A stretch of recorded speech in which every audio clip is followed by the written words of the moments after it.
تو ہر نبی اپنی قوم کے لیے آتا ہے۔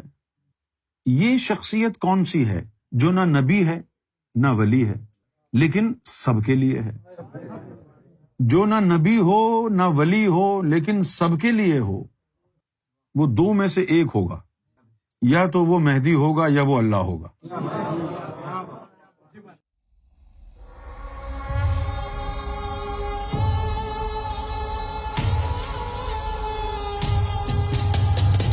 قرآن مجید کو پڑھ کے یہ پتہ چلتا ہے کہ جو اللہ کی طرف سے آتے ہیں وہ اللہ کی طرف بلاتے ہیں اور اذن لے کے آتے ہیں۔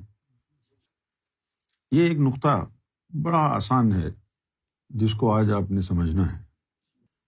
یہ اگر سمجھ میں آ گیا تو مزید آپ کے لیے صراط مستقیم کو سمجھنا آسان ہو جائے گا۔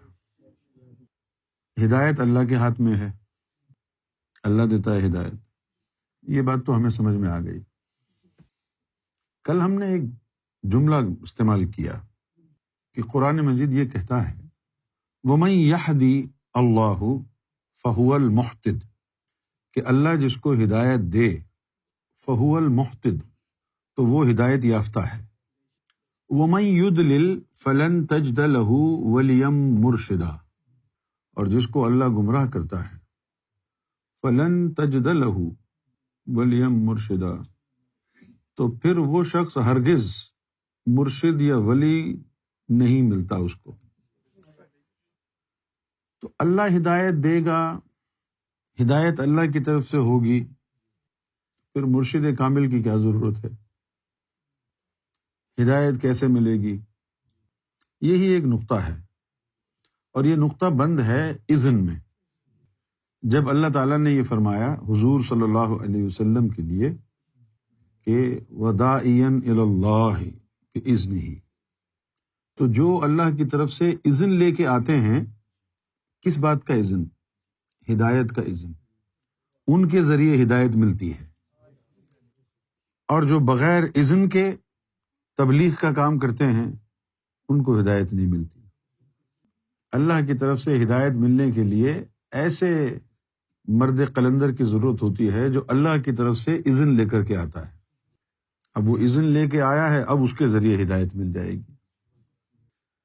اکثر لوگ یہ پوچھتے ہیں کہ بھئی تم سرکار گوھر شاہی کے لیے امام مہدی کا لفظ استعمال کرتے ہو، اس کی وجہ یہی ہے، گلاس کو ہاتھ لگا کے پتہ چلا ہے کہ پانی ٹھنڈا ہے، اس لیے ہم نے اس کو ٹھنڈا کہا ہے۔ اگر ہمیں معلوم ہو گیا ہے گلاس کو ہاتھ لگا کے کہ یہ ٹھنڈا ہے، آپ بھی لگا کے دیکھیں۔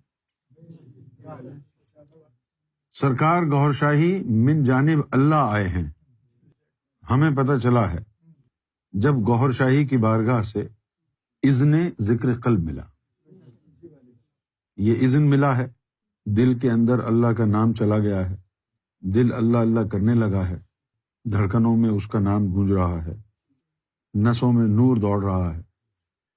آپ بھی استعمال کر کے دیکھیں۔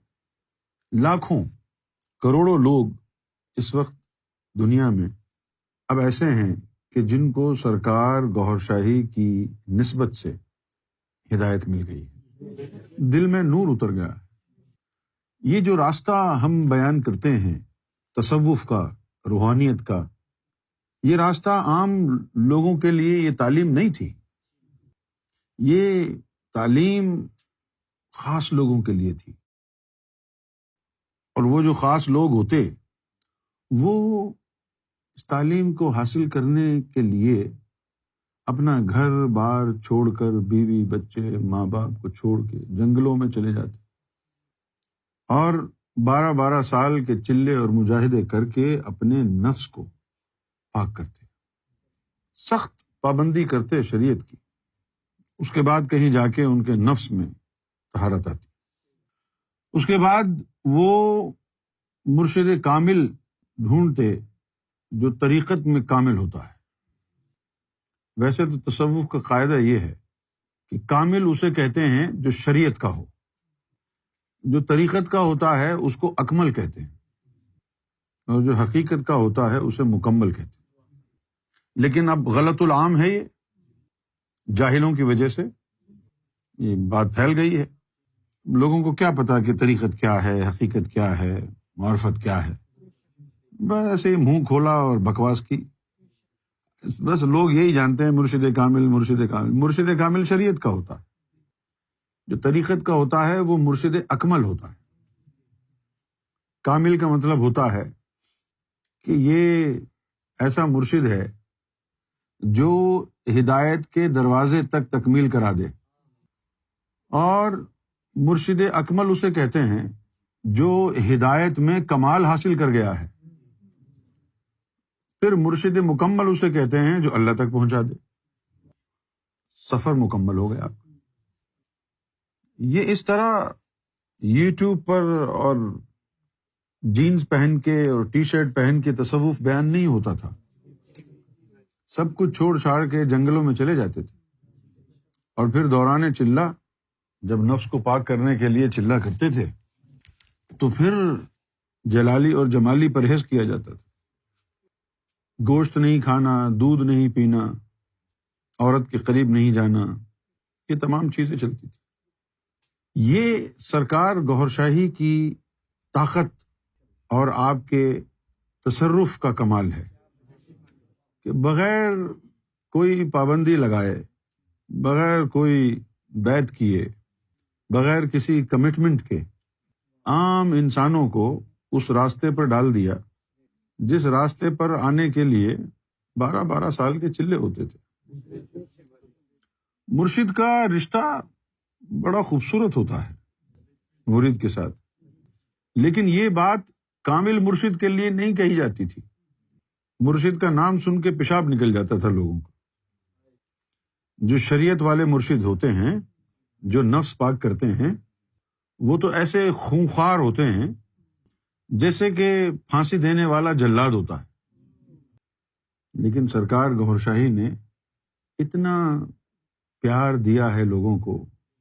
آپ کے بولنے کا طریقہ مختلف، آپ کے گفتگو کرنے کا انداز مختلف، آپ کے اٹھنے بیٹھنے کا انداز مختلف، لوگوں سے رویہ آپ کا مختلف. جو مرشد کامل شریعت کا ہوتا تھا وہ باقاعدہ اس بات کا اظہار کرتا تھا مرید کے سامنے کہ تو غلیظ ہے، تو گندا ہے.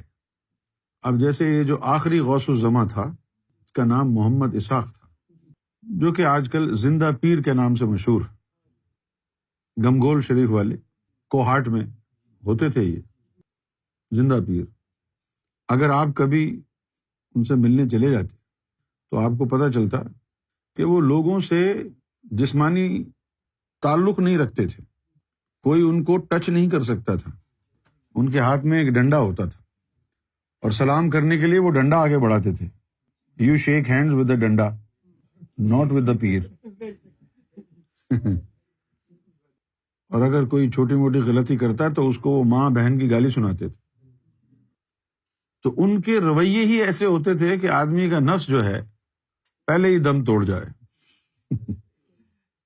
جن کے نفوس میں اکڑ ہوتی تھی ان کو بہت زیادہ چوٹ لگتی تھی مرشد کے رویے سے، اور جن کے نفوس میں اتنی زیادہ اکڑ نہیں ہوتی تھی وہ بیچارے مرشد کا رویہ دیکھ کے روتے رہتے تھے. ایسا ہی ہوتا تھا جیسے آدمی آرمی میں بھرتی ہوتا ہے اور جب اس کی ٹریننگ ہوتی ہے تو روز منصوبے بناتا ہے بھاگنے کے. ایک تو آرمی میں بھرتی ہونا بڑا مشکل کام تھا، بڑے ان کے سخت ٹیسٹ ہیں، بڑا منفرد ان کا کرائٹیریا ہے. لیکن اس کے بعد پھر وہ جو ٹریننگ دینے والے آفیسرز ہوتے ہیں ان کا جو انداز ہے گفتگو کرنے کا، وہ بڑا ہی انسان کو جو ہے وہ اس کے نفس کو توڑ دیتا ہے. یہی حال جو ہے کم و بیش مرشد کامل کے ساتھ ہوتا تھا. مرشد کے ہاتھ پہ بیعت تو کر لی، اب بیعت کرنے کے بعد جو وہ درگت بناتا تھا مرید کی، سارے بل اور کس نکال دیتا تھا. شریعت کا جو کامل ہوتا تھا وہ کبھی مرید کے ساتھ وہ کبھی نہ مسکرا کے بات کرتا تھا، نہ یہ پوچھتا تھا کہ جاوید تمہارا کیا حال ہے آج. اگر کوئی آگے کہتا کہ جی حالات بڑے خراب ہیں تو کہتا تھا کہ زندہ تو ہونا، مرے تو نہیں ہو ابھی. تو ان رویوں کو 12 سال تک برداشت کرنے کے بعد انسان کو اپنی اوقات سمجھ میں آ جاتی تھی، پھر کوئی دوسرا مرشد پکڑتے تھے طریقت کے لیے جو ذکر قلب دیتا تھا، پھر اس ذکر قلب کو پروان چڑھانے کے لیے شریعت کی تمام چیزوں پر کاربند ہونا پڑتا، اور پھر آج کے دور میں جو سب سے بڑا مسئلہ مسلمانوں کے لیے بنا ہے رزق حلال کا، جب تک رزق حلال نہیں ہوگا اس وقت تک تو کوئی کامل مرشد تمہیں بیعت نہیں کرے گا، اور جن لوگوں نے تمہیں بیعت کر لیا ہے وہ سارے تمہاری طرح لوفر لفنگے اچکے ہیں، ان کو پتہ ہی نہیں ہے کہ قوانین کیا ہیں روحانیت کی۔ کتنی سخت بات ہو گئی کہ اگر آپ رزق حلال نہیں کماتے ہیں تو مرشد کامل جو ہے آپ کے نفس کو پاک کرنے کے لیے آپ کو بیعت نہیں کرے گا، تو آپ کی تو چھٹی ہو گئی، اب کیسے ملے گا اب آپ کو؟ لیکن سرکار نے ایسا کچھ نہیں کیا۔ اگر روحانیت کے قوانین کو مد نظر رکھیں تو ہم میں سے، میں اور آپ سب، کوئی بھی روحانیت کے قابل نہیں ہے۔ وہی بات آ گئی، جے میں ویکھاں عملاں ول تے کچھ نہیں میرے پلے، جے میں ویکھاں تیری رحمت ول تے بلے ہی بلے بلے۔ سرکار گوھر شاہی نے ان تمام چیزوں کو بالائے طاق رکھتے ہوئے ہر آنے والے شخص کو پہلا قدم طریقت میں رکھ دیا، نفس کی طہارت کو نظر انداز کر کے، اس کی غلاظت کو نظر انداز کر کے ان کو طریقت میں ڈال دو، اللہ سے تعلق جڑ جائے، بعد میں میلے کچیلے جیسے بھی ہیں اللہ کو جھیلنا پڑے گا۔ بھائی ابھی جو آپ دیکھتے ہیں ذکر قلب چلنے کے باوجود جو ہم دھینگا مستی کرتے ہیں، لوگ اس کے انگلی کرنا، اس کے انگلی کیا ہے، یہاں اس کو گالی دے دی، اس کو گالی دے دی، یہ اسی وجہ سے ہے کہ آپ کا نفس پاک نہیں ہوا تھا۔ ذکر قلب آپ کے مقدر میں جو ہے ہو یا نہ ہو، بغیر نفس کی پاکی کے کوئی مرشد کامل کسی کے پاس اختیار نہیں ہے جو طریقت میں داخل کر دے آپ کو۔ لیکن سرکار گوھر شاہی کا مزاج مختلف ہے، انسانوں کو کیا ترسانا، کہیں ایسا نہ ہو کہ یہ اس کے مقدر میں ایمان لکھا ہو لیکن صرف اس وجہ سے کہ کب نفس پاک ہو، کب اس کو ذکر قلب دیں، اس سے پہلے اس کی موت واقع نہ ہو جائے، لہذا سب کو نواز دیا سرکار کو۔ اچھا، اب ایک تو یہ بات ہے کہ بغیر لطیفہ نفس کو پاک کیے قلب کو منور کر دیا اور طریقت میں داخل کر دیا، لیکن اس کے اوپر اس سے بڑی بات یہ ہے کہ بغیر نفس پاک کیے قلب میں نور داخل کیسے ہو سکتا ہے؟ یہ ممکن نہیں تھا۔ اس میں اللہ شیئن طاہر لا یستقر الا بمکان الطاہر، یہ ممکن ہی نہیں تھا۔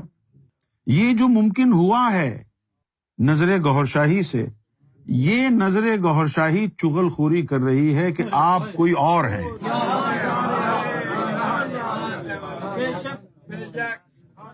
کیونکہ ہدایت لینے والوں میں، رب سے تعلق جوڑنے والوں میں مسلمان بھی آ رہے ہیں، ہندو بھی ہیں، سکھ بھی ہیں، عیسائی بھی ہیں، یہودی بھی ہیں، سب کو ذاکر قلبی بنایا جا رہا ہے، سب کو، ہندو کو بھی، مسلم کو بھی، سکھ کو بھی، عیسائی کو بھی۔